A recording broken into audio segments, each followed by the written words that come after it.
In this video, we're going to go over one of my absolute best trading models that has made me tens of thousands of dollars and is exactly how I pass my accounts consistently. Now, every trading model is going to follow these 7 key rules.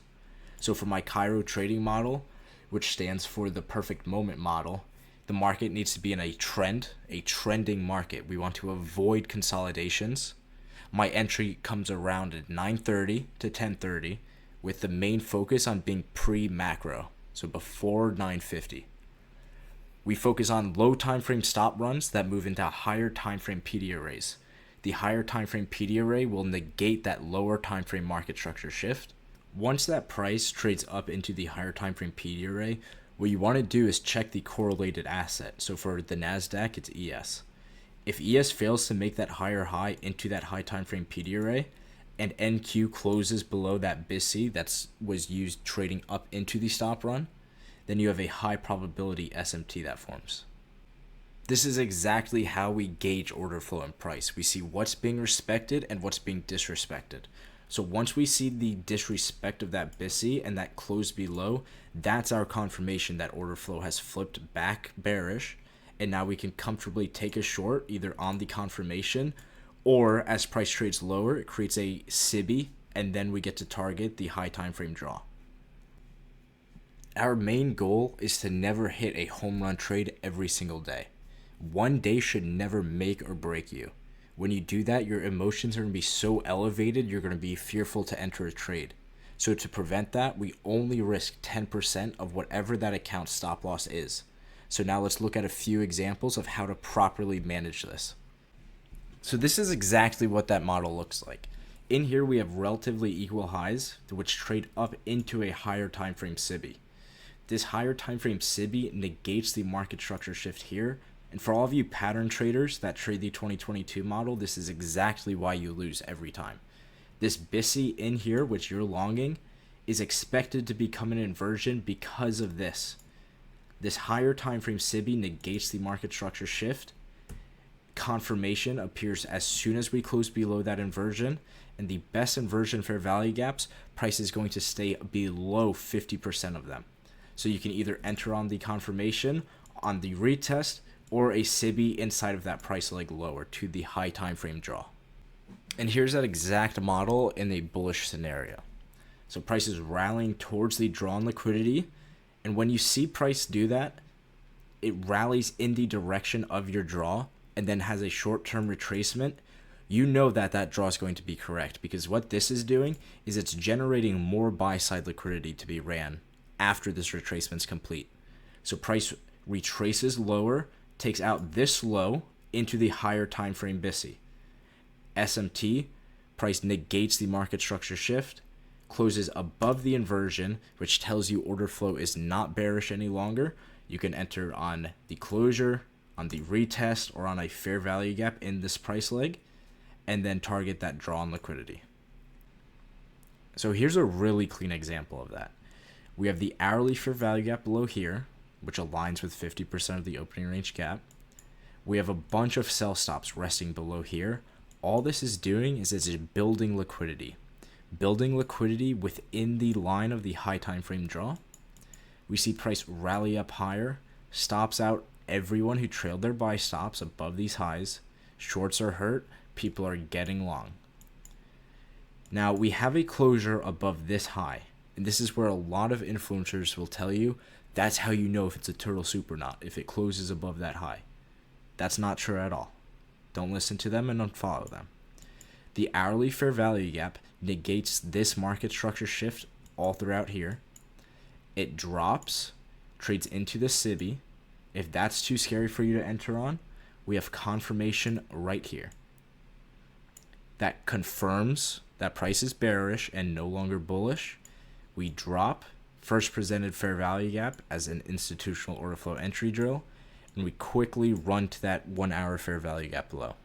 But let's look at an example that isn't that clean.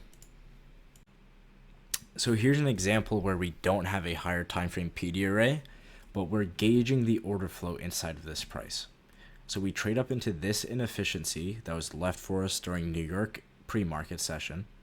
We trade up into it, dig lower, and see the body start respecting this lower quadrant area. In here, we have a 5-minute inversion, which we can anticipate as an inversion because of SMT up here. When you see SMT and it aligns with the draw, in this case lower, that's when relative equal highs and relative equal lows can be left. So we see no respect of the bullish order flow in here, and at 9:35 we close below with displacement. That's telling you that we did the damage up here and there's no longer a need to go there. We have first presented fair value gap, but the stop loss needs to be up here.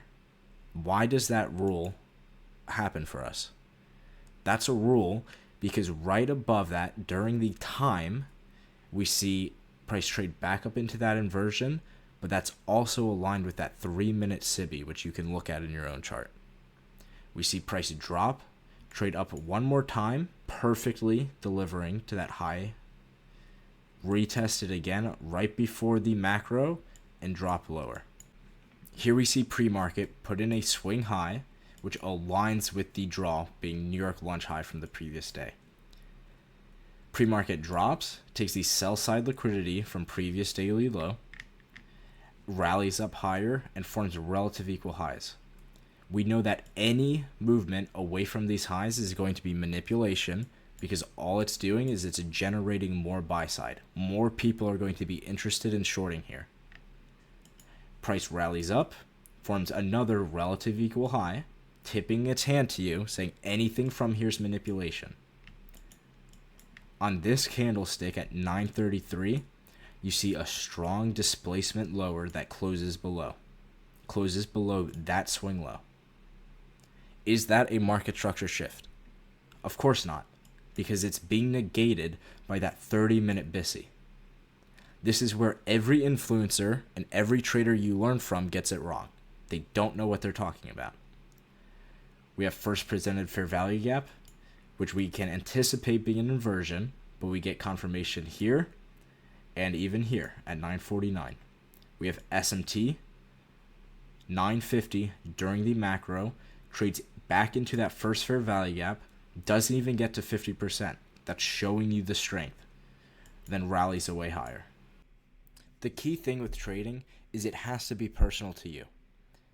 If this video doesn't click with you, then you should not try to use anything you see in this.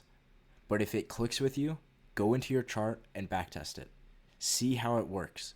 Then you journal those, and then you tape read it, then you demo trade it, and then you can trade it on your eval once you get comfortable and it becomes personal to you. There's never a one-step plan in trading. You kind of have to find something that's personal to you and not fight it because that's who you are. You don't try and change who you are. You mold it. You mold your model to you as an individual, and that's how you become confident in your model. If it's not personal to you, I can give you, ICT can give it to you, Justin or Jordan, we can all give you great models.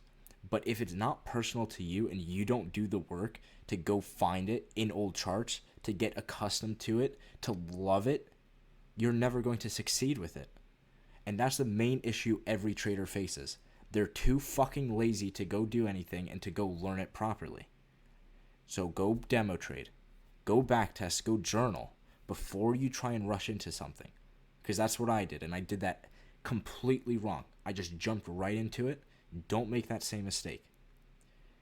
The benefit of having teachers like us, me, Jordan, Justin, you get to see and gain our experience live in Tactical Traders for those of you who are in it. If not, the link's in the description of this video.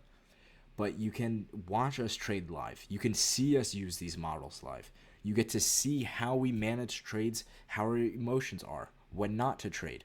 The most important things, psychology. How do you deal with losses? Do you take another trade after you take a loss? When do you step away? When do you put more leverage on? All of these questions that you're facing internally are answered in Tactical Traders when we're live or in our chats when we're not live. That's the benefit. You're gaining pseudo experience from us that you get to journal and make accustomed and personal to you. And that's how you grow as a trader and as an individual. All of these things work time and time again. Find out which swing highs and lows were taken and which weren't and why. What was left and what wasn't. That's how you grow. You find something that you like. If you're a breakout trader and you failed as a breakout trader like I did, then this probably hit you like, holy shit, this is what I was missing the entire time. That's how I felt when I found this out. If you were never a breakout trader and you don't care for it, then you don't care for it. There's nothing wrong with that. That doesn't mean this model doesn't work. It just means it's not for you, and you have to go find something more and something better. Not better in the sense that this model's bad, but better for you as an individual. So if you want to see me use this model live, you can join Tactical Traders with the link in the description. You'll see me live. I'll teach you psychology, and you'll also be there with Justin and Jordan. Until next time, be safe and good luck trading.